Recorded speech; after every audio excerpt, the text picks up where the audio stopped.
Hello, I'm Dylan Kakawa, and this is Isaac Lee, and welcome to the grand finals of this Winner Lotus event. We've played 12 rounds of Swiss over 2 days, we've played our top 8, we've played our top 4, and now we finally have it. Two players left to win a Lotus. Absolutely incredible. Absolutely incredible. I'm so excited about this. And also, there's something else that I'm a little excited about, which is a playmat that you got hidden down here. Yeah, so we had a special guest artist, April Prime, and she does, or in this case has done little artist requests, but she also does artist choice, and I always love to see what artists like to do and draw. And so she's made me this lovely playmat here. With Nice the Lotus, little dragon. The Lotus at the top. Lotus at the top. I think it's a Storm Sail Scion, maybe. Yep. So go for that. That's awesome. That's awesome. So cool. Yeah. So tell us about who we got in the finals here, Dylan. We have Mathew Giudes, very accomplished Grixis player. Yes, and part of your team. And part of my team. And then we have Richard Owen, maybe the most accomplished player in terms of results in the past 12 months when you can factor in just all events. He's been winning VFNs back-to-back, like his points on leaderboards, insane. He's dwarfing everyone. Yeah, absolutely insane. A Storm aficionado and somebody who just likes playing combo. Although I have actually seen him play some control decks in the past when he wants to shake things up. So no stranger to understanding the other side of the board as well. Yeah, you got to be a good Storm. To be a good Storm pilot, you got to understand like other decks as well. You need to understand how control decks are working, what the interaction points with you are, how fast the aggro decks are going, and what kind of things the mid-range decks can do to try and hate you out. You got to be able to factor in all ways of your deck being attacked in order to best play around it. Yeah, and particularly when it comes to sideboarding. And that's something that we've seen Richard Owen really be able to navigate better than most people, which is when do I sideboard into this Barragoyf, mid-range kind of plan, and when do I stay in the strict combo plan?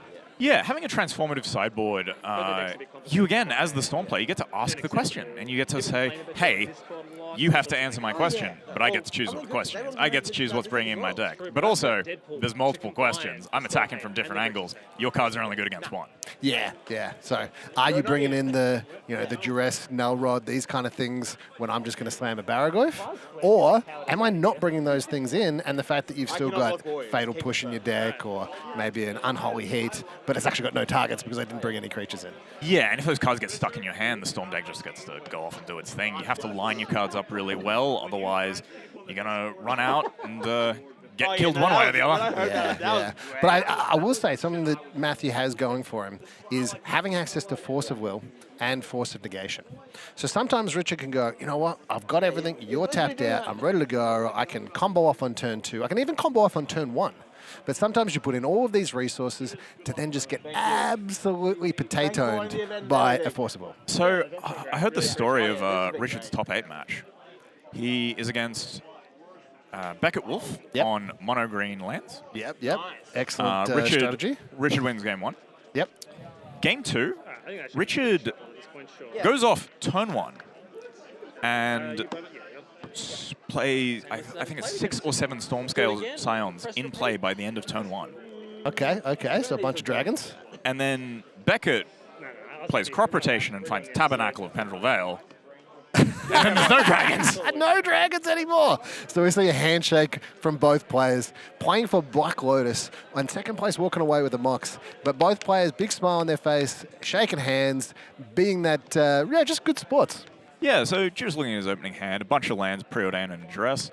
Oh, there's some pieces you want there against the Storm matchup, but you don't really have a lot of pressure or anything else. So maybe thinking about mulliganing. He's deep in the tank here. All right, so Richard has chosen to keep. Being second in the Swiss, it will be on the play for game 1.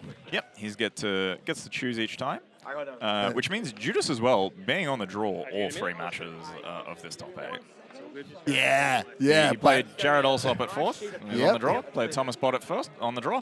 Playing Richard Owen, 2nd, on the draw. Yeah, no stranger to being on the draw, but still pulling out the wins. So not time to relax for Richard Owen here. No, Giudes is a fierce opponent, and I think Richard knows that. I think Richard knows that the finals is going to be a tough opponent almost no matter who it is. Yeah, definitely. Like, to get this far in a tournament of this size and, like, this long, you got to be good. Yeah, you got to be good. You got to be lucky as well. You got to be lucky as well. But and, you got to maximize These that players luck. are both. Oh, I tell you what makes it a little bit easier in terms of guessing what's in your opponent's hand is actually just looking at what's in your Yeah, opponent's hand. so we got a Badlands, Polluted Delta, Marsh Flats, Flooded Strand, Baragoyev, Preordain, and Giudes. Definitely maybe a bit land heavy, but we're gonna see what we can do. Try and find something to dig us with this Preordain. Yep, so turn 1 Giudes, then access to Preordain into something else, and then turn 3 put a Baragoyev into play and start having some pressure. Richard Owen gets to know exactly what's happening though. Gets to know what's up. Yeah. So Richard just taking notes, writing down the hand, making sure he knows everything. Giudes might choose to play revealed or pick it up, but he's chosen to pick it up. I know a lot of players who like to pick up their hands because they say like legitimately it makes them play worse. Yeah, or just like flicking cards. You know? Yeah, so Richard Owen has led off here with a Bayou and actually has a Veil of Summer in his hand. So if Giudes goes for the Giudes here, this could be really awkward for him. Yeah, there's no reason not to go for the Giudes here. Like, absolutely. It's going to happen, right? Yeah. I mean, if this doesn't happen, then... So Giudes is announcing that he's casting the Giudes and getting the Underground and Sea. Richard's like, I'm not waiting for you to actually reveal it and put it on the stack. I'm playing this Veil of Summer as soon as you announce it. Way ahead of you here. It's like, I've seen your hand, I know what's up. And Drown in the Lock being the play for Giudes not gonna help in this instance. Yep, all right, so can he spell, draw a card? And we've got a Wooded Foothills Tropical Island. It looks like a Tendrils of Agony as the 4th card. Yeah. Richard keeping things tight to his chest. I think he's a tight player, so it makes sense. Baleful Strix to play. 1/1 Death Touch. Really slows down a lot of decks. Yeah, it's really annoying. And also draws a card. And also draws a card. It was another reason that Grixis has started to move to Bowmasters as well in preparation for this tournament. There's a lot more X1s floating around these days. Yep. Playing Ragavan themselves. Yeah, playing Ragavan yourselves, but also Wan Shi Tong, as we've seen a little bit over the weekend, and all these initiative decks as well that were running around for a little bit. Just much smaller creature sizing. Yep. And being able to put 2 creatures into play at the same time against initiative is pretty darn good. So Richard going to go with a Giudes back and see the Drown in the Lock. Is that or Preordain? The Preordain, of course, can be anything. Giudes choosing to let it resolve and not cast Drown in the Lock. Makes sense. So I think he's going to use this Flooded Strand to get us a Veil land. That makes sense. Yeah. So keeping the Drown in the Lock in case he might die and preventing that. And if nothing happens, he does get to surveil and maybe smooth out some draws a bit. Yeah, and there's also this edge case where playing the Drown in the Lock actually adds to the Storm count. And considering you're playing against a deck with the name Storm, you probably don't want to add to the Storm count when you're actually just going to get that Giudes taking the Drown in the Lock anyway. Yeah, so Richard playing a Knight's Whisper. And getting in with the Strix. Oh, yeah. If we can get a couple of points of damage in with that Baleful Strix, it actually means that the Storm count for your Tendrils has to be a little bit less. Oh, absolutely. And a deck like Grixis that is trying to run you out of resources, it's really helpful when you need fewer cards to go off. Yeah. When you get them down to, like, say, 12 and you need a Storm count of 6 rather than a Storm count of 8. Oh, yeah. Big difference. Big difference. And, like, all these mini points of damage are going to come up a lot. So they may not look important right now, but they definitely can be to the Storm player in terms of what their range of hands to go off is. Yep. So we see a Surveil, into the bin, Thought Scour, no thank you, and we'll draw for turn. Especially knowing that I've got that Baragoyev that I want to deploy and start putting some pressure on. So we've drawn a Bolt here, and Giudes kind of has 2 options. Explain this to me. Like, why not just slam the Baragoyev here? Well, we have a Preordain.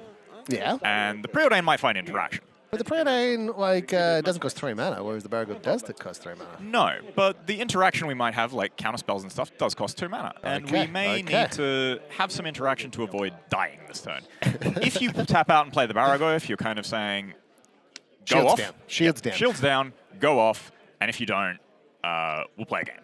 Giudes does have the Bolt, so he would be able to remove the Strix and then keep going for it. So we see a Preordain there. Nice Japanese jumpstart one. Yep. Draws... Surveil land? Surveil land, yeah, that's the blue-black one. Yep. Strix getting in. Undercity Sewers? Undercity Sewers, that is correct. Strix getting in, putting Giudes down to 16 again, meaning Storm count will be lower needed. And if Giudes sacks this Polluted Delta here, the Baleful Strix getting in next turn will reduce the Storm count following by 1. Yep. So Richard choosing to deploy the Grim Monolith here doesn't look like he's got a huge amount of actual Storm things. Richard also choosing to fetch here in response to Giudes' fetch to play around Wan Shi Tong. Okay, I want to play around Washington. Yeah, because otherwise, Giudes would get to draw an extra card and like, And put the possum buzz and counter. That's a really tight play by Richard there. Yeah. Sometimes like the instinct is to crack my fetch and get a surveil land at the end of my opponent's turn because that's a default action. And I think that 9 times out of 10, maybe even higher, that's the correct play. But in this particular instance, Richard's like, no, I'm happy to tap out here, give you information that I'm getting a surveil land, give you that information that I'm putting that volcanic island into my bin in order to play around something like Washington. yeah, Giudes going to also surveil, but at end of turn, so he's going to be able to untap with a bit more. So puts the days in the bin because Richard has a lot of mana at the moment, including the Grim Monolith. Giudes draws Wooded Foothills, so I think he's priced into deploying this Barragoyf here unless he wants to bluff something. Now, notably, black in play and 3 colors off that Grim Monolith. So we might actually see the not often deployed, just hard cast Bolas' Citadel. Yeah, that could be real scary, but what does Richard have going on in his hand? He's drawn a Tinker. Well, I think Bolas' Citadel might be coming into play one way or another I think so. Looks like he's got Lotus in hand as well, and Tendrils. Tinker. Tinker. But I got no answers to it. They're having a good chat here. So Giudes does have this bolt up. Yep. So if this Bolas' Citadel doesn't quite go his way, this could be maybe a sneaky bolt. Yeah, maybe a sneaky bolt. We're going to see some canning and some storm here. So 1 storm count on that Tinker. And 1 mana, colorless, in floating. Yep. From the Grim Monolith, which we've just sacrificed. Mm-hmm. And Giudes is going to sit here and hope Richard fizzles. Well, I hope Richard gets down to 3 life. Or that. Yeah. Or, yeah, like just having 2 lands on top can certainly mean that we won't see any more action for the rest of the turn. All right, so leads with the bauble. Plays the land from the Citadel for turn. Sacks the Scalding Tide. Doesn't like the look of the next card on top of that. Mm-hmm. Shuffling with Bolas' Citadel. Very powerful. Yeah. But if we see another fetch land on top, or any land on top, then the turn might be over. Yeah, that's true. It might be. Yeah, and I guess that's what Giudes is hoping for. And if that's the case, maybe he gets to bolt this Baleful Strix and start clocking Richard with his Barragoyf. Not only reducing Richard's life total, giving him fewer cards to see with Bolas' Citadel, but also increasing his own, meaning the storm count was way higher required. Yeah. And that could be a difference. That could be a huge difference. I tell you what, like one of my worst experiences with Bolas' Citadel is putting it into play, top card, land, play it, second next top card, land, pass the turn. My opponent then played Dak Fade and then took control of my Bolas' Citadel. Did they also hit land, or? No, they hit a bunch of stuff and killed me that turn. Yeah, that's pretty good. So Bauble's seeing a counterspell. Okay, nice, so that's some nice little relevant quick flash information. there. Yep, so Richard probably thinking, maybe I want to go off this turn. We've got a little counter here saying, remember my Bauble trigger, because I can often take, 10, 20 game actions. Yep. All right. It's easy to forget. Is that a Black Lotus? Yeah, it is. Hold up, playing a Black Lotus and the effort to win a Black Lotus. Sounds pretty good. I mean, what would you rather have, a Black Lotus or 2 Black Lotuses? I'm going to go with 2 Black Lotuses, Dylan. Yeah, I think most people would rather have 2 Black Lotuses. But, even if you got 1 Black Lotus and you win another one, it's a fair amount of money you could walk into if you sold it. So we see a draw in upkeep and then check the top card of my library because I can still play things in response, like before you draw that counterspell. Yeah, so Giudes opted to not go with the bolt end of turn there, and that's because some of his draws might have been other removal spells which would have otherwise been dead, and the bolt is still very much live because Richard has a Citadel in play and the Barragoyf is doing a bunch of damage. So this Barragoyf here is quite big, being at least a 5/6. Yep. I'll take 5 presumably. Yep. So I'll go to 9 and you go to... Yep, so we 20. see Richard going to 9 here, and Giudes going back up to 21. Yes, Oh, 20. 20. Yes, Sorry. this could also hit a creature like a Pyrogoyf. That's another 5 damage right off the bat here. But we also know about the counterspell, so... Yeah, so I imagine Giudes' plan is to leave open the counterspell, which Richard knows about, and then force Richard to try and play around it. The other alternative is he can say that, hey, Richard, I don't think you have it. I'm just going to Pyrogoyf your face for 5, put you to 4, go off with the Citadel, see what you can do. Yeah. See if you can actually do it But on 4 life. Yeah, the risk And that's of what that, Richard's going for. Okay. So that's what Giudes is going for. Yeah, so the risk of that, of course, is that Richard can Lotus Tendrils not for lethal and still gain a bunch of life to continue Bolus Acidiling. But he can't do the tendrils off the top because the tendrils would cost 4 life. No, but he has it in hand, I believe. Ah, I see, I see. All right, so Storm count 1. Lotus Petal, extra mana.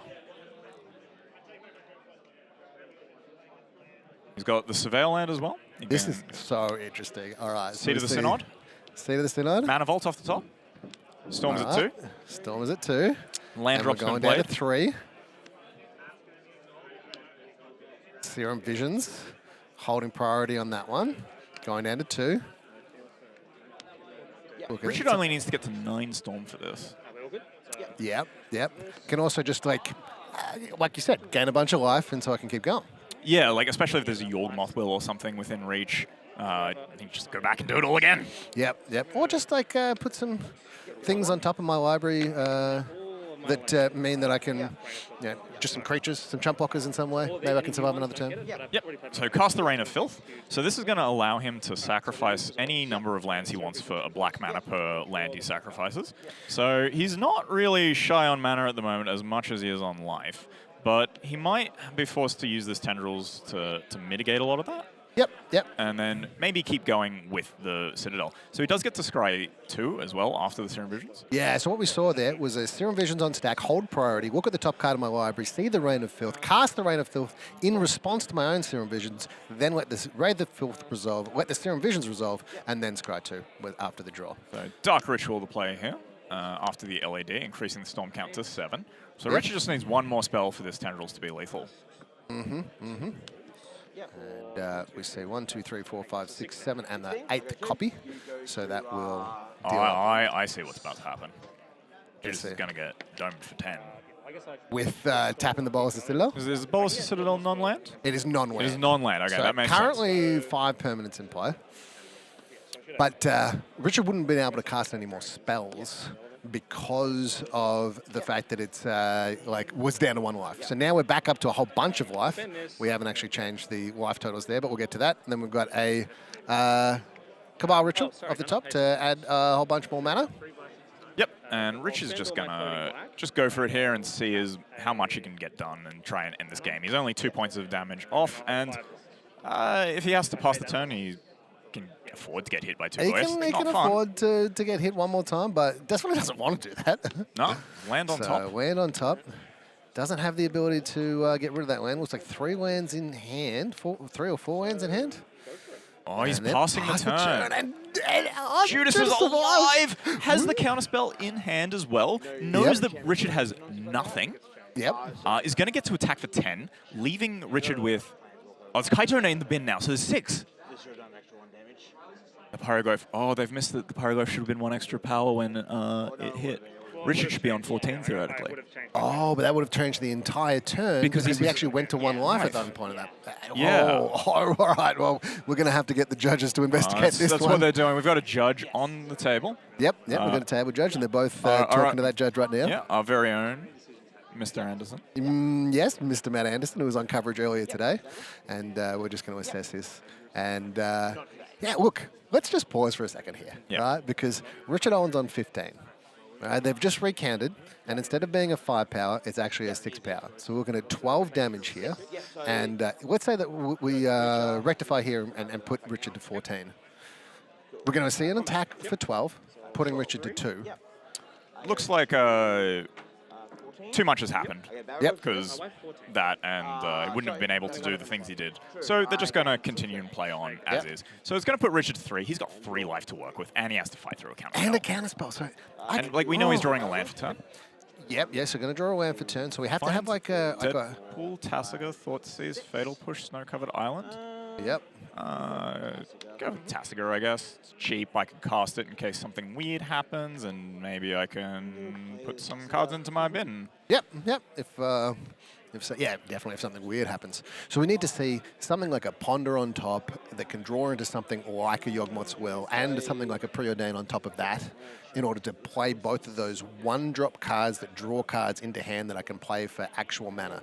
That's what Richard's out here is to find multiple draw spells that draw me into things that cost more mana. So Richard needs a Yorg Will. Well, yeah, but he needs to cast the Yorg Will from hand. He can't cast it from the top of his library. So he plays a Portent. Yep, which is a slow trip here. Yeah. So we're going to look at the top card of our library first, then we're going to resolve this portent. And Richard's deciding to shuffle. So it's definitely going to reduce the amount of outs that Richard has available to him. We're down to 2 life here. We do have a draw step, like a upkeep trigger for Richard to draw a card from the portent in Giudes' turn. But unless you've got something like a cryptic command to tap everything and draw a card, that's not going to do anything. No, so Richard electing to shuffle, sees a ponder on top. Yep.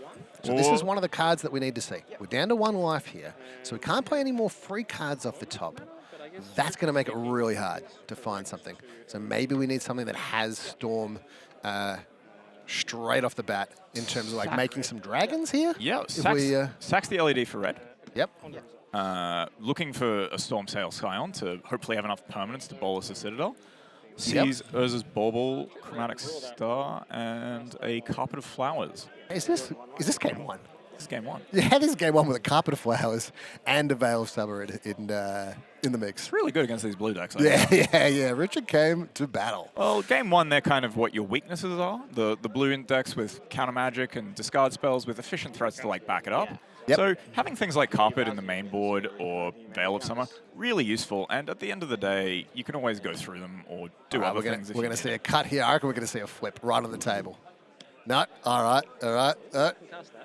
Oh, I guess, yeah, cast Chromox. Flower on the top. And Giudes picks up game 1. Wow, going down to 2 life. That life link on that Baraglyph. Made all the difference. Yeah, absolutely fantastic stuff.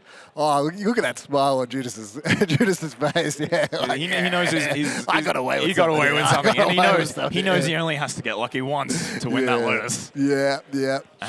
Well, one more time. One more time. We need to get lucky one more time from now. Yeah, for sure. And he identified that game, like he identified that maybe Richard just didn't have to, because Richard played that game very slow. Yeah. So there were a lot of turns where the fact that there was a Baraglyph coming into play and attacking, it was a lot of duress effects back and forth and like hand disruption to have this low resource game that Grixis really favors. Yeah. But you can see how like earlier in that game, I asked the question, do we want to play the Preordain or do we want to play the Baraglyph?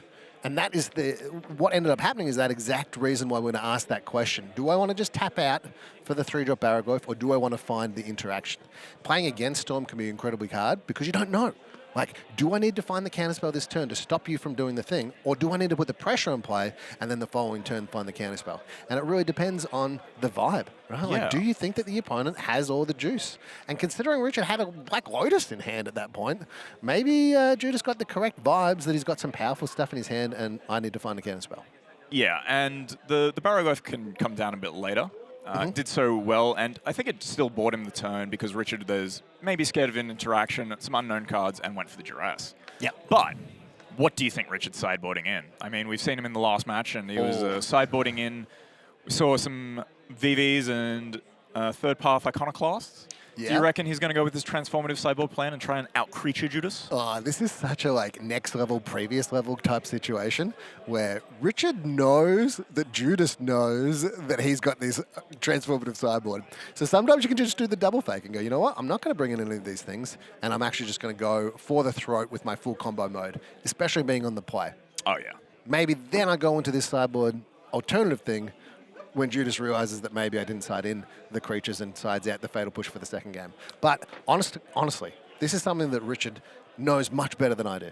Yeah. So your Storm deck is very tight. It is very close-knit. And like the few flex slots you have, Richard's kind of dedicated to Veil of Summon of Carpet of Flowers, which he wants in the deck. So where are you trimming in Storm to make room for this plan? Yeah, that's a really good question. And potentially it's cards like Lightning Bolt. Potentially you're trimming some cards like maybe Cabal Ritual that does generate mana, but if you've got like mana because the game goes for longer, then you can take out a couple of those cards. You're going to leave in most of the card draw. You're going to leave in most of the the hard hitters like Tinker, Tezzeret, these cards that generate a lot of mana like Grim Monolith, Lion's Eye Diamond, Black Lotus. All these are going to stay in. But that doesn't leave much room for cards to take out. No, it doesn't, and especially because there are so many cards that are involved if you want to go into the creature transformative sideboard plan, like VV, Luris, Deadpool, Baraglyph, maybe Bob. I mean, a Worm Coil can be very difficult for Grixis to deal with, but I think Tinker can be a bit volatile because it is weak to counter magic. Yeah. Well, the other side of the board, price of progress, means that there's definitely something to be said for siding into Worm Coil. Yeah, gaining that life, having a creature that's very difficult for Grixis to deal with efficiently, and like its best answer is maybe Unholy Heat aside from counter magic. Yeah. Well, actually, its best answer is probably Deadpool. So what happens when you Deadpool a Worm Coil and it dies? You got 2 more worms. Yep. That's pretty scary. Yeah. That's a lot of value. Yeah, it's a lot of value. Speaking of value, let's have a look at the sideboard over at Giudes' side. We got Ashiok, we got Opposition Agent, we've got Blue Elemental Blast, we've got Consigned to Memory, we've got Hydra Blast, we've got Price of Progress, Pyro Blast, Red Elemental Blast, Null Rod, Unlicensed Hearse. All of these potential options for Giudes. That's a lot of options. Yeah, I think a sign of a really well-constructed sideboard at the moment for Highlander is that you have a lot of cards for a lot of different matchups, but they all somehow intersect for Storm and you end up with a huge amount of cards boarding in. The problem is you want to make sure that you don't overboard too much and dilute your ability to actually close out a game. Or just die to a Vivi. Or just die to a Vivi. And that is the problem with Vivi, of course, it gets hit by all 4 blasts. But all 4 blasts, yeah. It's still pretty powerful, especially because a lot of these resources are being traded early on. Yeah. Or even just something like a turn 2 Dark Confidant from Richard, or even maybe like a turn 1 Dark Ritual Dark Confidant. And that thing can just sit and play for 5, 6 turns. Or a turn 1 Dark Ritual Barragoth. Yeah, that also works. That could be fun. Yeah. It's really cool to see how these Storm decks kind of navigate around these things and the changes that Richard might make. Yeah. I guarantee you that if we see a game 3 here, that Richard's definitely going to go back to that sideboard, and at the very least, he's going to be shuffling some cards in and out, even if he keeps the cards exactly the same. If I'm Richard in this spot, I'm shuffling 15 in and taking 15 out. Yeah. All right. So Richard obviously going to be on the play.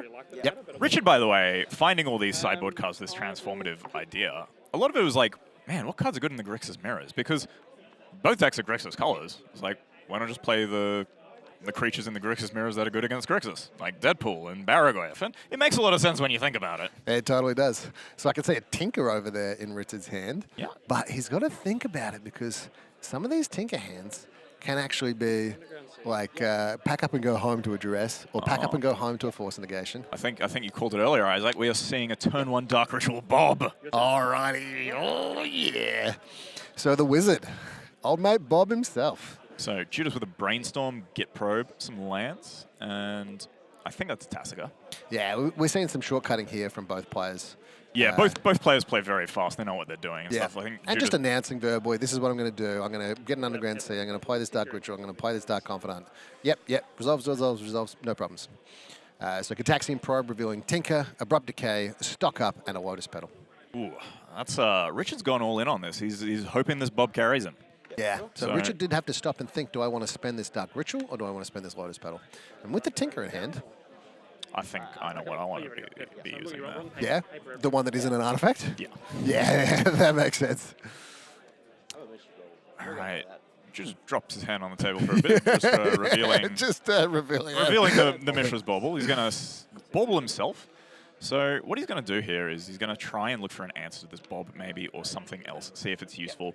We see this a lot in Modern, but fetch lands, with the Bauble, you get to see the card you're about to draw and choose if you want to fetch or not. Yeah, so I can either play the fetch land and crack it so they shuffle and don't draw that card, or I can play the Volcanic and draw that card, or I can play the fetch land and not crack it. Yeah, Giudes has decided what he likes what it is, and it was a Force of Negation, so I understand why he likes that. Richard picking up a Beseiju. Has a Barragoth in hand. We might see a turn 2 Barragoth here. Yeah, we might do. So attacking for 2 with Dark Confidant. Not enough room in these things. So for those that are new to Magic, we keep referring to Dark Confidant as Bob. Yeah. So this is because it is an invitational card, and what that means is there was a special tournament that had a bunch of invites to it, and the winner of the tournament got to design their own card. And this is one of the cards that was designed by an invitational winner, Mr. Bob Ma himself. And that is why we refer to Dark Confidant as Bob. Yep, makes sense. So, Lotus Petal into play. We're putting a Barragoyf into play. Turn 1, Dark Confident. Turn 2, Barragoyf. Yep, Giudes letting that resolve. This Flooded Strand may just be getting us a Veil this time. Yep. And we see 4 power being communicated via that dice. Yeah, fast mana is quite powerful with creatures sometimes. So you don't always need to be using your fast mana to go for the Storm kill. Richard still does have the backup plan of the Tinker. Yep. So he still has the unfair option to go for. But this Barragoyf is going to spell a lot of trouble for Giudes. Yeah, we're talking about 6 power in play, and Giudes is on 15 at this point in time. Yeah, so we got an end-step Brainstorm. Giudes trying to be as mana efficient as possible to try and dig himself into any of these answers. Picks up a Consigned Memory and a Deadpool. Puts 2 lands back, drawing one of them. Emperor of Bones as well. That's kind of nice. You get to stem the bleeding from the Barragoyf a little bit. You can also trade with the Dark Confident at that point. Yeah, we know that Lotus Petal's been used, so we've got Tinker in hand still, but no artifact that we know about. Abrupt Decay as well being another piece of interaction. Maybe the Abrupt Decay goes towards the Emperor of Bones and gets in with the Barragoyf and the Dark Confident. That's quite a bit of damage. Yep, makes sense, makes sense. But we're seeing a Tastiga get deployed here. Well, that thing can't be Abrupt Decayed, and it shrinks the Goyf. Yeah, okay, so Goyf down to 3. It's currently trading with the Goyf as well, which is quite nice. There is a weird line Richard could make and save his Barragoyf by Abrupt Decaying his own Dark Confident. Okay. He draws a Sink into Stupor. That would put an instant and a creature into the graveyard. Yes, it would. Yeah. Instant is already in the graveyard with Dark Ritual. But So just become a 4/5 Barragoyf, which would trade and not die. Yep. Richard not having... Not trade at all. Yeah. Just not die. Richard playing the Sink into Stupor as a land. I got 15 G. See, represented by... I'm going to put this on the side. Ah, he's got a normal version of the card and the other version as an extra in his deck. We're casting Stock Up. Stock Up. Force. No Stock Up. And Giudes choosing to clash in this Force here because Richard has the Veil of Summer that he's revealed off the Bob, so he knows that now is the best time he's going to get it. That makes total sense. And Richard is currently trying to play a fair game with his creatures, and then a Bob to get him back into it. Yep. So Giudes is having none of this saying, I want to keep your resources low, I want to keep you off this plan, and I want to just grind you out the fair way because you're trying to play a fair game plan, and I'm going to show you I can play a better fair game plan. Yep, makes sense. Emperor of Bones, eating the Barragoyf. So I'm going to exile Petal. No, exiling the Petal. This is because if the Emperor of Bones survives, he gets to take the Barragoyf later if he really needs it. But the Petal represents a more immediate threat in terms of things like Yawgmoth's Will, for example. So Richard drawing the Verdant Catacombs, well, revealing it to the Dark Confident, losing no life, drawing a Fatal Push. And so I wonder how he's going to choose to use his removal here. Yeah, so can just Fatal Push here, but it's known that we have the Abrupt Decay, so we might want to use the Abrupt Decay, but the Abrupt Decay also kills things like Null Rod, so Fatal Push is the play. He's chosen to go with the Fatal Push. I think he's trying to save the Abrupt Decay for maybe a hate piece, something that's not a creature. But this does mean that Giudes is going to be able to play this Deadpool swap. And swap. And Veil of Summer isn't the best against Deadpool because Deadpool does not target. Yeah. But it's also pretty hard to play around Deadpool, right? Like at this point in the game. Yeah. Like we know that the Deadpool's there, but we're really going to try and ride this Dark Confident to victory. We know that Giudes doesn't have like a 1-drop or 2-drop removal spell. Would have come out by now. Yeah. So yeah, I think if I'm Richard, I'm feeling pretty safe with this Dark Confident. So Richard opting to go for a main phase fetch here to get the Raucous Theatre. Why do you think he's chosen to do this main phase? Yeah, well, probably playing around that 1 again. That's a pretty good reason. Giudes doesn't have the mana to do so might as well try and not get blown out by it. Yep. Giudes land slam Deadpool. Oh, that was Deadpool the fast. Goyf. Judas knew exactly what he's doing. Yep, I want a Dark Confident Deadpool, but thank you very much. Not going for the Mystic, not the Thought Scour that he drew. Doesn't care about that. Knows Richard's hand. Is saying, look, you're not even getting 2 cards anymore. You're getting 1. Yeah. And So, taking Dark 3 Confidant, damage. pretty good in thing. Giudes is going to have to be a little careful, hoping he doesn't draw something like a Flipper Murktide or something to it. Or really, just any artifact here from Richard would spell a lot of trouble from that Tinker. Giudes is definitely going to be hoping that this Deadpool Dark Confidence starts drawing him into some interaction. a bit more maybe to get around, like the Veil of Summer and everything. Richard's Bayou for turn. Deadpool gets to start doing his thing. An Unholy Heat. That is not a blue or red card. No, but he's also picked up a Force of Will. Yep. You could choose to Unholy Heat the Dark Confidant here and get in for 5. Now, I really like this whole Giudes going, all right, I'm going to slam this Deadpool as fast as humanly possible. But then when I'm not entirely sure, I'm going to stop. I'm going to slow down a little bit. I'm going to think about what the correct play is, and then I'm going to make the attack with the Deadpool. Yeah. Richard here drawing Knight's Whisper for the turn. And obviously choosing to block with the Dark Confidant. Now, do we have an Urbog in play, or if we just tapped a green source and a blue source to play? Yeah, I think we've just mistapped a little bit here. Check in with the judge for a second. Yeah. So the judge will just come in and be like, hang on a second, guys. This is not actually how you play a black spell. I've seen the cards. So I will give a little bit of slack to these players. It's been a long weekend. It's been a very long weekend. Yep. So he's tapping afterwards. There's a small misplay there. There's error anyone could make. Yep. Right. Goes for a Thunder Trap Trainer, leaving open the Veil of Summer. So this Unholy Heat that Giudes has is a little bit nicer now. Gets to, actually use it. But ideally you want to save it for something like Lotus, but clearing the way for this Deadpool to try and get this game over with as quickly as possible, so Richard has as few draws as possible, is definitely what Giudes is aiming to do now. Yeah. So that's a 5 power Dark Confidant over there. Richard being on 12 life. So if we get a destruction spell on the 1/2, then that Deadpool is going to come in for 5 damage, putting Richard down to 7, which means that Tinker into Bolas' Citadel still going to be good, but a lot less life to work with. Yeah, so Richard takes the Mana Vault here, choosing not to play it, because he doesn't want to get countered while he doesn't have green mana in order to Veil and protect it. Giudes gets to Surveil here with the Undercity Sewers, and then also decide if he wants to Thought Scour. But it might be better for him to just choose to keep the blue card in hand. I think it really depends on what he sees, how he's feeling. So Misty Rainforest, Unholy Heat, get the blocker out of the way, and I think we're going to sit tight with this. No, I spoke wrong. Giudes going to Thought Scour himself, hitting Baragouth and thing. Drawing. Just being able to find something like a Thoughtseize Inquisition Duress. I mean, it gets the Veil of Summer out, and then maybe the Force of Will can actually do some stuff as well. Deals a Gloomlake Verge to the Deadpool, has a Dragon's Rage Channel. It finds a counterspell. So we're 1 mana short of being able to cast both Force of Will and counterspell. We've only got 1 other blue card as the counterspell, right, and so the DRC is going to come down. And this is going to present lethal. Yep. So Richard Owen's priced into attempting to storm here. And has the Veil, so that can stop any counterspells going on. But 7 life. I don't know what we see here. Oh, Richard's drawn the Vivi Orniter. I wonder if he's thinking maybe his line changes. Yep. But I think because he knows he's got the Veil, he's going to try and just go in with the... This is really interesting. So he stopped and thought about, like, how am I playing this Vivi if I'm playing it? Like, if I tap these 3 lands, play the Vivi, then I've got to keep the green open for Veil of Summer.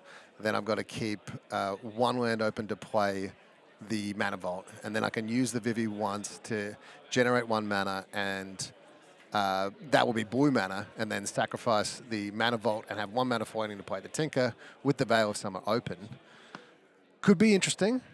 It does mean that you don't get a whole heap of mana advantage from the Vivi, and it does mean that you are reduced in your coloured sources available. So all right. Richard opting to just play out the Mana Vault. Taps it for 3 mana. Yep. Using it. Goes for the Tinker. This is I'm watching this, and I know I'm commentating, right? Like, I know my job is to commentate here, but I'm just like, I got my mouth open. I'm looking so intensely. Like, just let it resolve. This is amazing. You just let it resolve. Yeah, well, he knows about the Veil of Summer. I don't want you to draw another card. I think that there is possibly a line, possibly a world where you force the Veil of Summer and hope he draws the Citadel. Because then he can't cast it. Yeah, okay, so my 1 out is for you to draw the target. Yeah. Yeah, okay, I see. But I think this is a bit better, forcing, because Richard has no idea what's in Giudes' hand. Yeah. It's all unknown information, and so let's see what we get. EI off the top. Ooh, that's a pretty nice one. It is, but it also costs 2 mana. So what we really wanted to see is like things like Black Lotus. Cost 2 life. Yeah. That's what I mean. Yeah. 2 mana equals 2 life. So we've got Vivi. Yep. And we're going to start doing a lot of interesting stuff here. All right, so there is also the possibility here that Vivi just pings and does a bunch of damage to kill Giudes. Giudes is only on 10 life, and he has a Dark Confidant in play, so this could be an awkward situation. situation. All right, so looking at the top card in response to my expressive iteration. Holding priority, always fun. Yeah. And Richard just stopping and thinking. Right? On 5 life here. Do I potentially die to a lightning bolt? That's a consideration to have. Speaking of, lightning bolt. All right. So still in response to the expressive iteration, lightning bolt to Giudes' head, and that also doing 4 damage because of the Vivi. Yep. Absolutely cooked. This is amazing. All right. So storm count is 1, 2, 3, 4, 5. They're just double checking that before we have the trigger resolve on the Vivi. And Richard just stopping, pausing. There's a lot on the line here. There's a lot to think about. Hands on head. Let's just stop. Let's think about this. This might be the most amount of money either of these players have played for in an individual match of Magic. It is absolutely cooked. It's so good. It's probably more money than most people have played for than an individual match of Magic, to be honest. Right. So the lightning bolt is resolved, and the Vivi trigger has resolved as well. And now we're looking at the top card of our library again in response to this expressive iteration sorcery that's on this stack. And Richard just going, all right, do I die to lightning bolt here? Do I take some damage? Can I win without going to 3 life? A really good question. You can't Veil of Summer a lightning bolt. Can I Veil of Summer a lightning bolt? Despite my one testing session, we thought we could do that. Yeah. All right, so expressive iteration resolves, and you can see there was a 3-drop on top there that instant, and so he did have the ability to go to 1. Flame of Anor could draw 2 cards, could kill a DRC and do some more damage. So exiling the Flame of Anor, which could be cast with the Vivi, depending on how we go with what's on top. Yep. So Vivi on 2 counters here, Flame of Anor in exile. We have Ponder, we have Veil, we have Abrupt Decay, and we have Deadpool.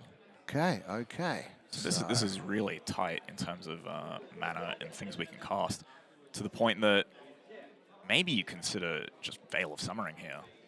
Yeah, to just add an extra blue mana. And and that says, hey, look, you actually can't counter my spells for the rest of the turn. That's not in response. Okay, it usually gets cast in response, but it's proactive for the rest of the turn. Your spells cannot be countered, and you cannot be targeted by blue and black spells. Judas going for the counterspell, triggering the Surveil off the DRC, which is going to, importantly, let him look at the top card to make sure he tries to not die to this Deadpool. So we see 2 additional storm tokens being added in the form of those lightning bolts. Pyroglyph into the bin, because that would have killed Judas. Yep. So now we're going to activate. So Vivi is now the only mana we've got, activating for 3. Activating for 3, and we've got Ponder in hand and some other stuff. Blue, red. Richard's got so many decisions here. And he's on 4. So this is actually going to put him to 3. We're going to see a tick up on the Vivi, put you to 3 now. Yeah, lightning bolt's already in the bin, so that's not an out. But there are plenty of other cards that could be cast. So there's a Beseech the Mirror, Tropical Island, and a Yorgwill. And I think that might be a Rain of Filth, as well as a 4-cost black card. So we might be able to Beseech the Mirror and a Yorgwill. And a Yorgwill. Okay. So if Richard keeps the Yorgwill on top and casts it, he gets to cast a bolt.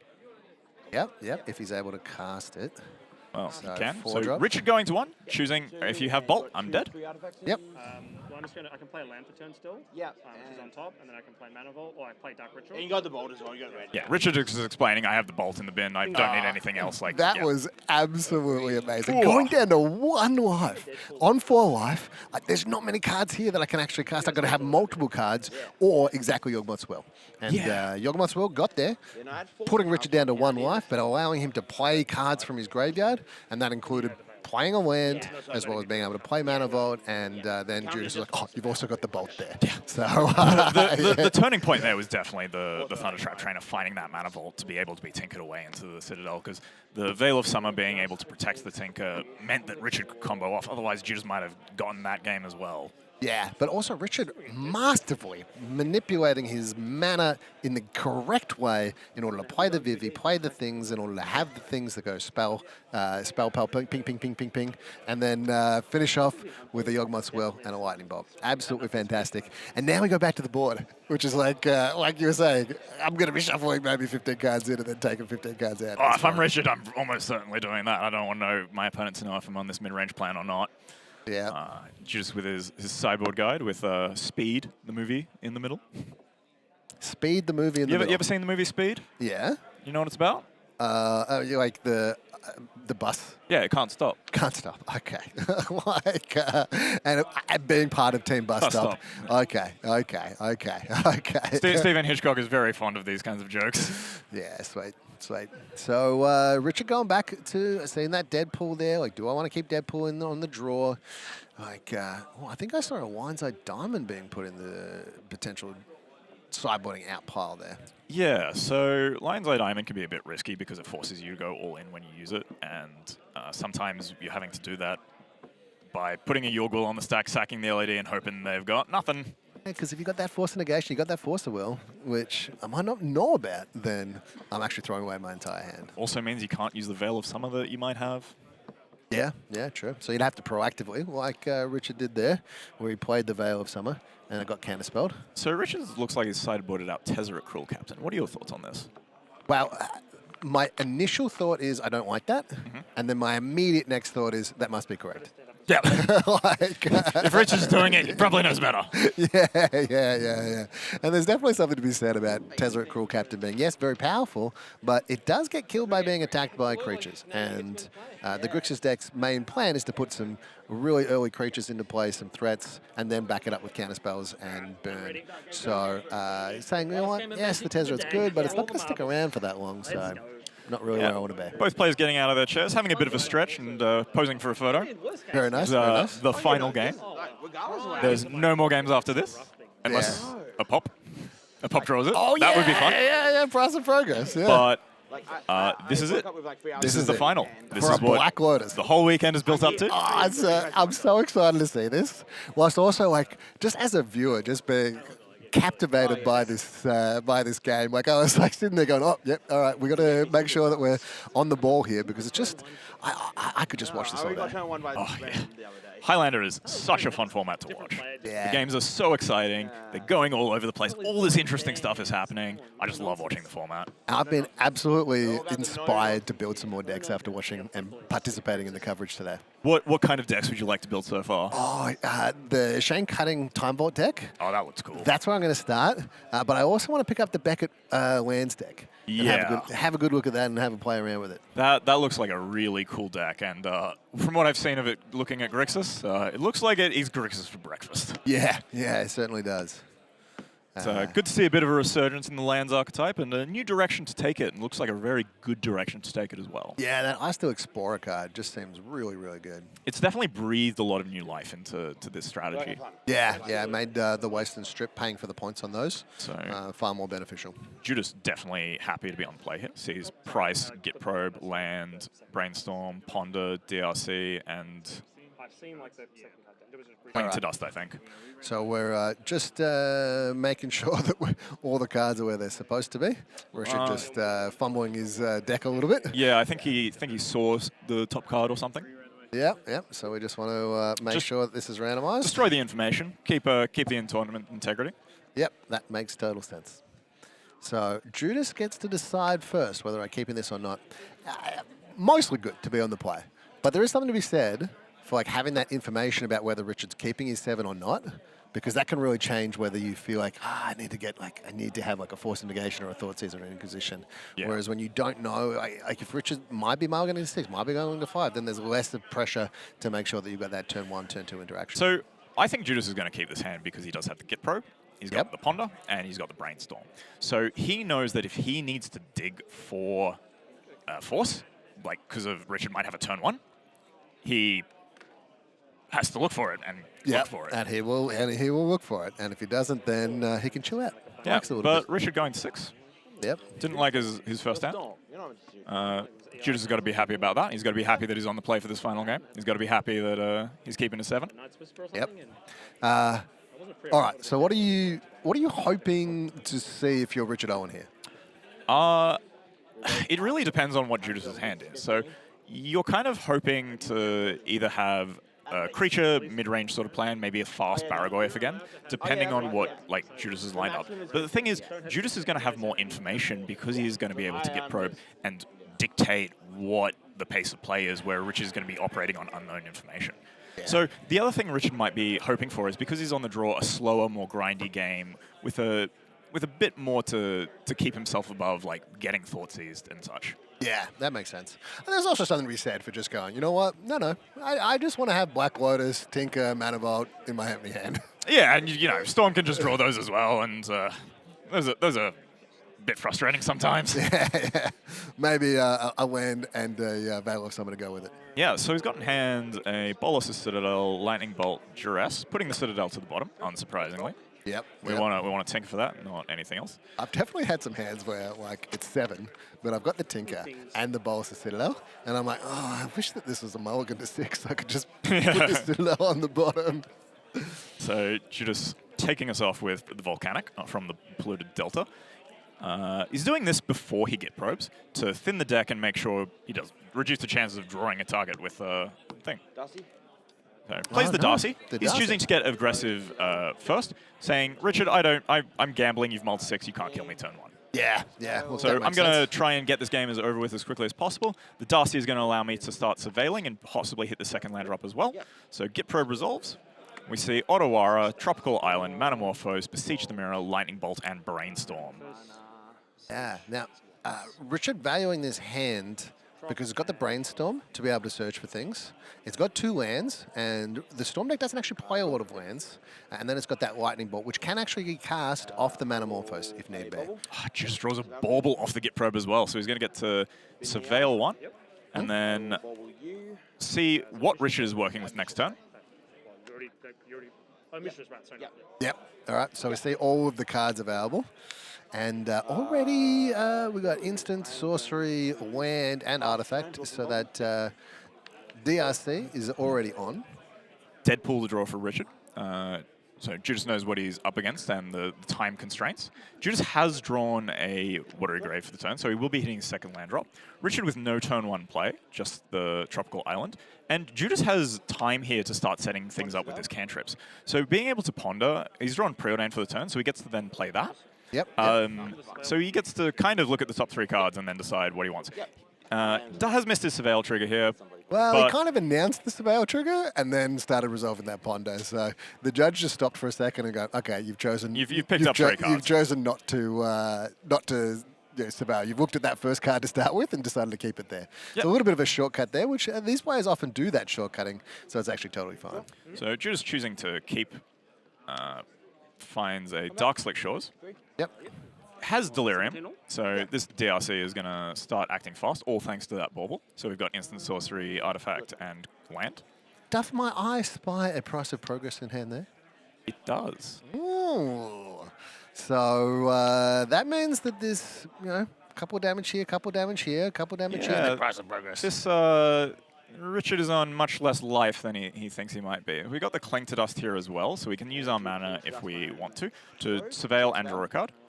All right, so we'll see a Cling to Dust, and we're going to have that trigger resolve. Yep, Giudes knowing what it was. So. All right, Richard's like, no, Manamorphose time. I need to get a red source. Or, with that Abrupt Decay, maybe I get green-black. Yep, now he's choosing red-blue. Draws a card. It's a Pyroblast. That doesn't hit a DRC. But this Lightning Bolt does. Yeah, which is a known factor. This Manamorphose was Richard's only source of red mana currently. So the Brainstorm here is pretty good. And I think we saw a fetch land there in the foothills. Yep, along with the Dark Ritual and the Tendrils. So Tendrils is obviously going back on top. The card he's going to draw next turn something he doesn't want to be thought seized. Something he doesn't want hand attack because he's going to draw it. Yeah, so yeah. best place to keep cards you don't want thought seized, top of your deck. Top of your deck, top of your deck. And this one, you can actually deliberately choose to do so, which often when we say that, it's because you've ripped the card that is the best card possible as the top card of your library. But in this situation, Richard's deliberately put that good card on top of his library. Giudes drawing an Inquisition of Kozilek. He's decided he doesn't care too much about Richard's hand because the Brainstorm is going to put back anything scary. Has a Drown in the lock, Force of Negation, Price of Progress Brainstorm. Taking 2 damage down to 15. So every shock land, every 2 damage is 1 less storm needed for the tendrils. Inquisition revealing a Beseech he can't take, the Abrupt Decay, Pyroblast, Dark Ritual, and the Wooded Foothills. He's thinking a lot. He's thinking a lot. And does he know what the top card is? Doesn't know what the top card is. Bauble happened last turn. So take the Pyroblast and leaving the Abrupt Decay route, leaving the Dark Ritual. Is that a Dark Ritual? Yeah, it's a Dark Ritual. Yep. And then leaving the Beseech. So this Beseech is a fair bit off given that Richard only has access to 1 black mana from this Wooded Foothills. with the Dark Ritual, you can actually just play it right now, yeah? Oh, yeah, that's true. And it doesn't have anything to bargain.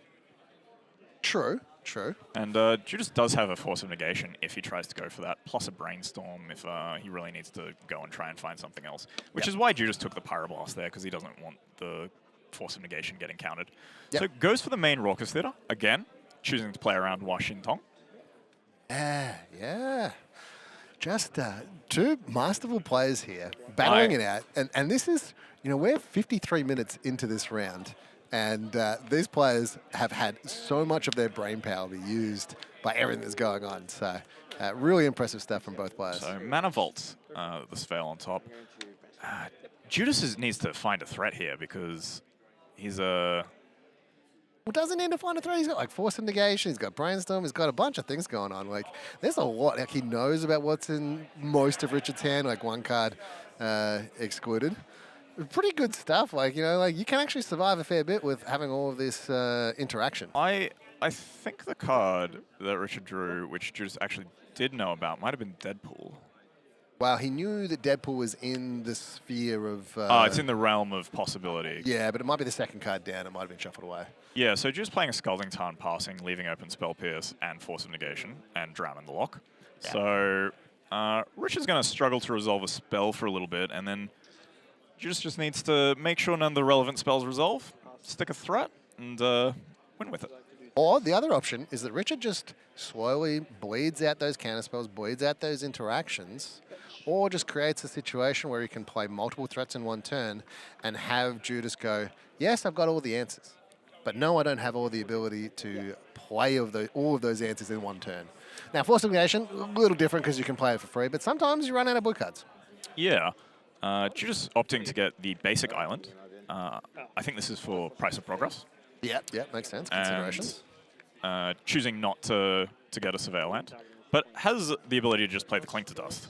Oh, yes. I've forgotten about the Cling to Dust. Yeah, so with Richard doing nothing, Giudes is just going to start drawing more cards, and Giudes, with a hand full of counter magic already and other stack interaction, is just going to give him more of it. So he gets to also tax Richard's graveyard a bit, targeting this Brainstorm or Manamorphose. Yeah, that makes more sense. Get out of there.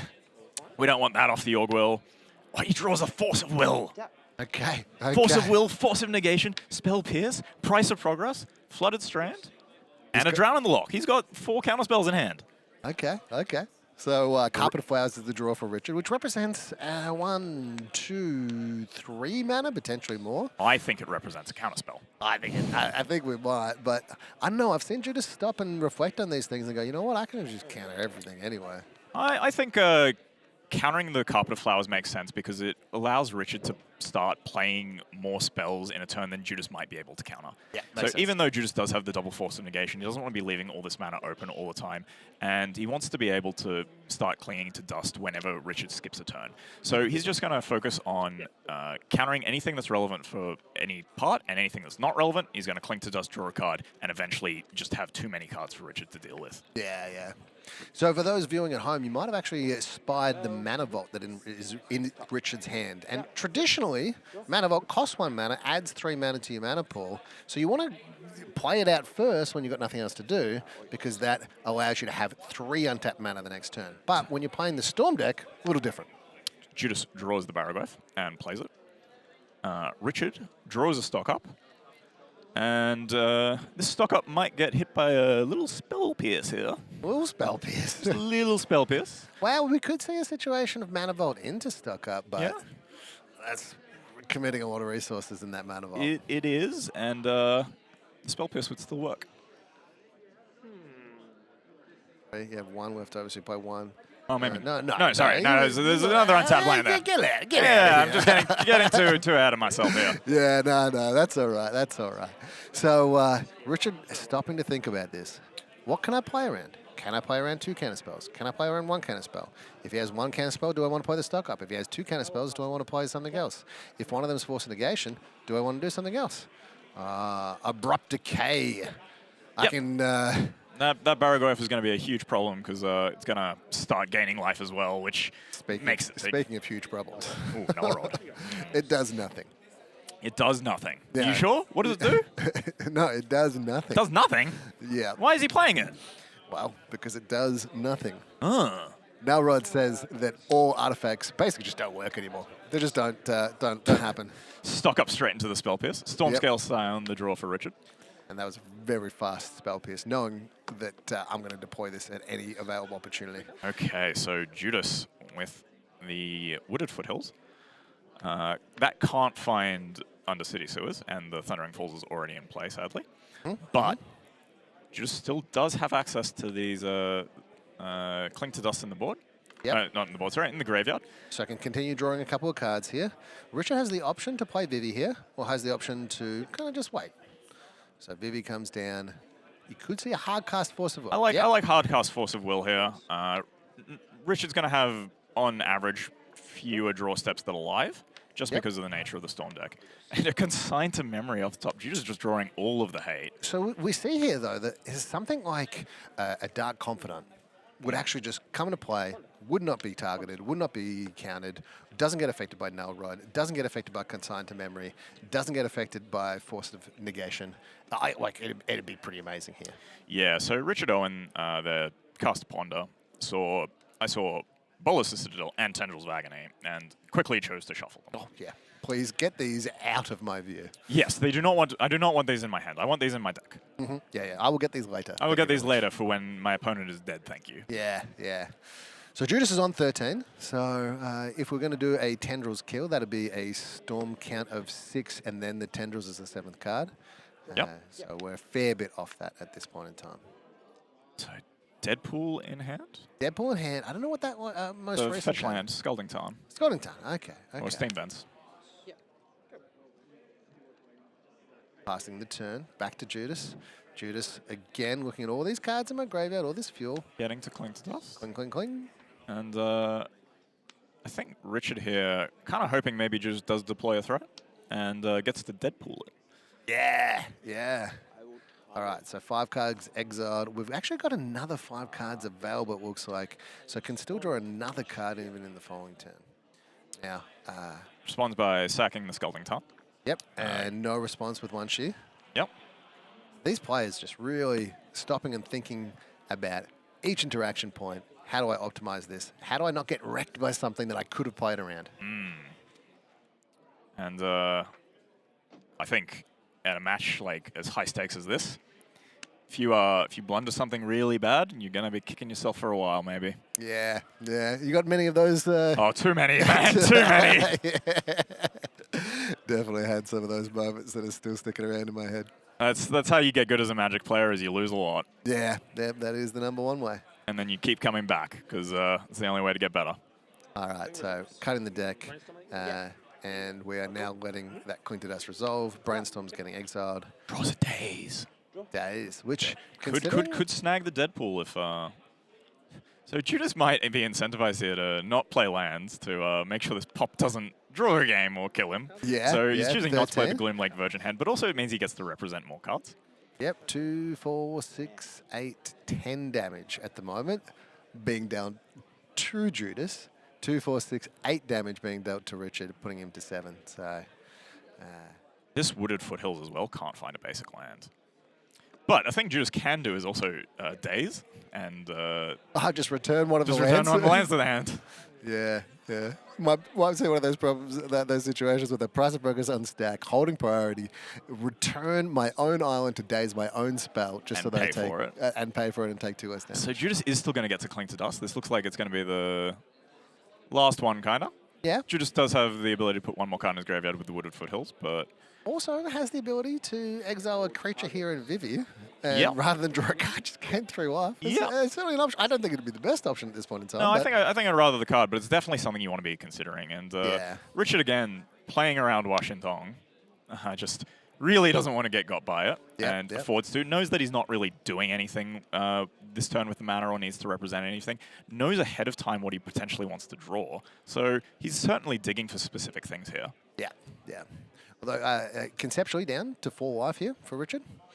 Yep. I'm sure Price of Progress is in the back of Richard's mind. Yeah, yeah. Quite often it's in the front of Richard's mind, but I typically- like my Price of Progress to be in front of my opponent's face. More relevant. Right, so just counting exactly how many cards in exile as was. What cards in exile? Because I actually know the deck, because it's open deck list. Richard is currently constructing in his head an idea of what is left in Giudes' deck, what interaction he still has left, and how he can play all around it as best as possible, and like which cards are going to be good and which cards are bad. And Giudes draws the Washington, so greatly Richard rewarding.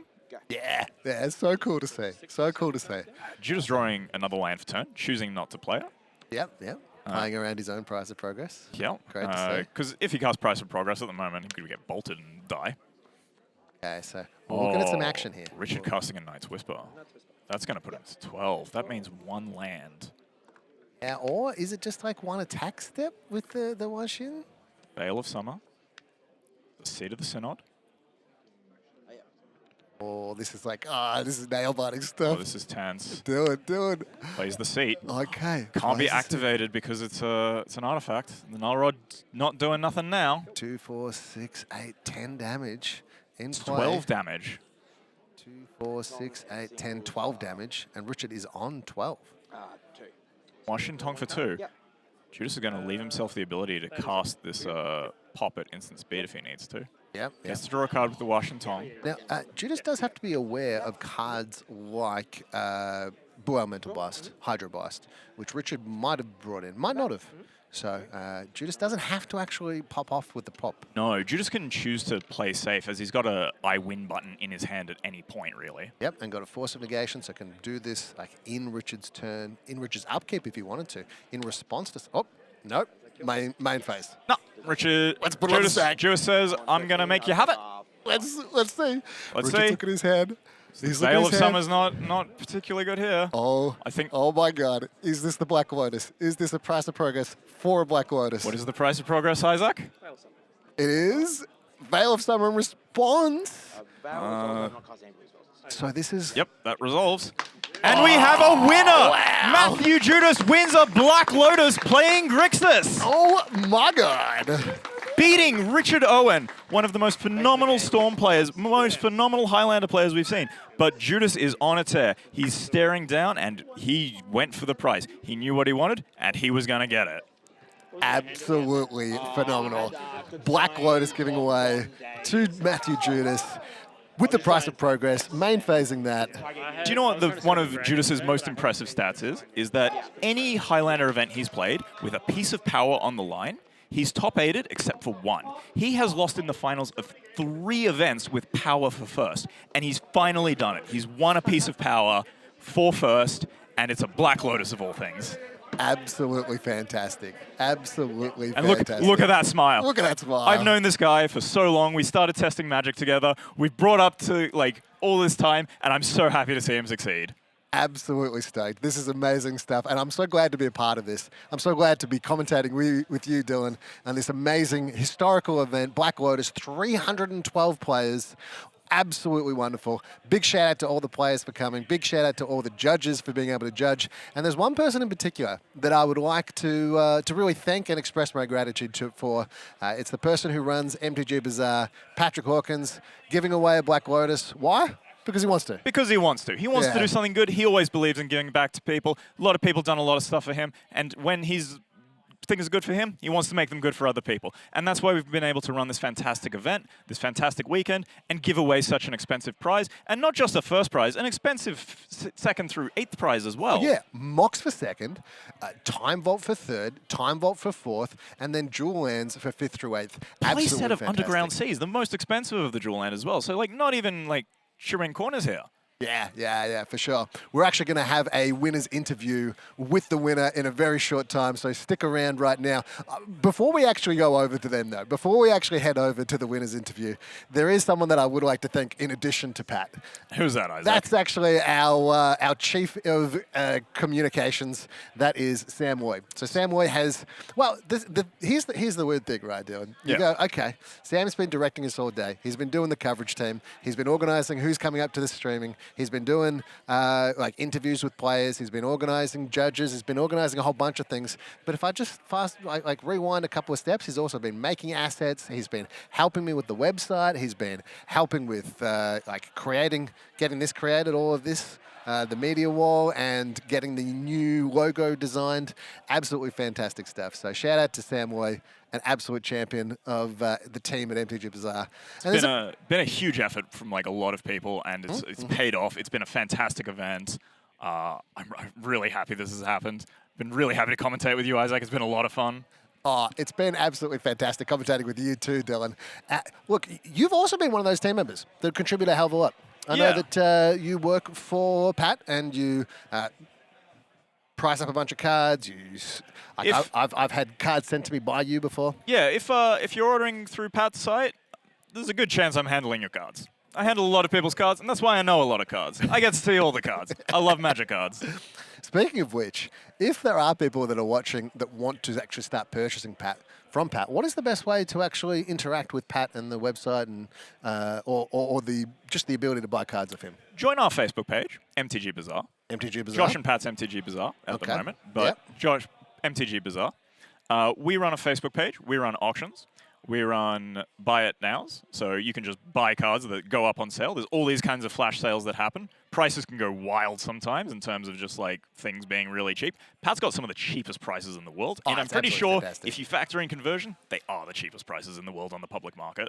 Yeah. So definitely like support Pat, support what he's doing, and when you do that, he's still giving it back out to the players. He's giving it back out to the community by running events like this, giving away a Lotus. Yeah, it's absolutely fantastic. It all comes full circle, and like. It can't be done without everyone else as well. All the support from the customers, everyone who believes in Pat, and it's so much. It's so great. So we're going to throw it over to Sam, and maybe we'll hear from the man himself, Pat, as well, before we then see what's happening next. So we'll throw it over to you, Marcus, and we'll see you in the near future.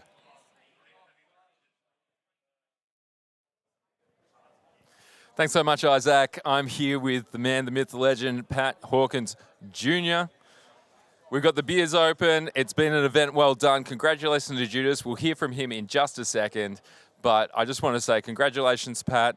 And how do you feel about pulling off one of the craziest things that's ever been done in Australian Magic?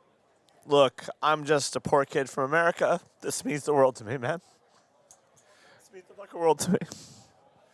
Pat is very emotional, and he's done a thing that I think a lot of people doubted him about, and a lot of things that people think couldn't be done in Australian Magic, let alone anywhere in the world, I think. So, fucking congratulations, mate. Thank you. Love you, bud. And we've done fucking well. You don't get the mic. No, you can talk into the mic.